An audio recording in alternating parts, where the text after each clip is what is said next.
እምባ ይመጣል ምናምን የሆነ እንደዚህ እንቀጠቀጣል ጉንጭ ምናምን በጣም ነበር የሚያስፈራው። ፎቶግራፍ ኖርማል ፎቶግራፎች እናነሳለን which is color እዛው ዴቨሎፕ እናደርጋለን ፕሪንት ይደረጋል ምናምን። ሼክስፒርን ላቭን አይቼ ስጨርስ ለሆነ ያህል ደቂቃ መንቀሳቀስ አልቻልኩም ነበር። እና በጣም ታለንትድ በመሆን ብቻ ሳይሆን በልምድም የሚቀየር ነው። ካሜራ ተገኘ፣ አንድ ካሜራ M7 ፓናሶኒክ VHS። ከዛ እሱን ፋዘር ገዛ። በተቻለ መጠን ባገኘሁት ገንዘብ ሁሉ ፊልምና ቲያትር ነበር ማይበት። ካሜራ ረሳለሁ እውነቱን ለመናገር ካሜራ መኖሩ ትዝ አይለኝም። አሞኛል ቤት መሆን እፈልጋለሁ አልኩኝና ቤት ሆንኩኝ።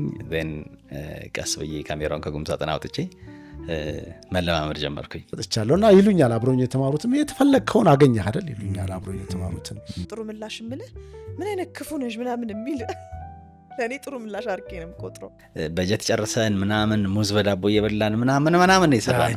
ካሜራው ይንቀሳቀሳል፣ ይዞራል፣ ይሽከረከራል።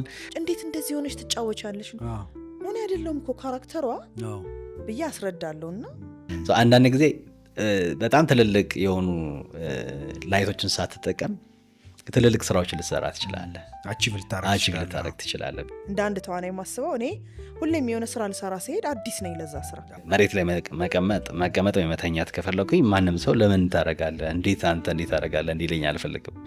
ምን ይልሃል እንደውም እሱ በሁለት እጅ ሽጉጥ ማስያዝ የጀመረው እሱ ነው ይልሃል። ሆሊውድ ውስጥ ተዋናዮችን እንደ ፕሮፐርቲ የሚያዩ ሰዎች የሚሰጡት ግምት ነው። ሞመንት ላይ ነው። ልክ እኔ የምወዳቸው የኔ ፊልሞችም እንደዛ ናቸው። ነገራችን ላይ ለምሳሌ አዲስ ሙሽራ ማታ ጀምሮ ጠዋት ነው የሚያልቀው።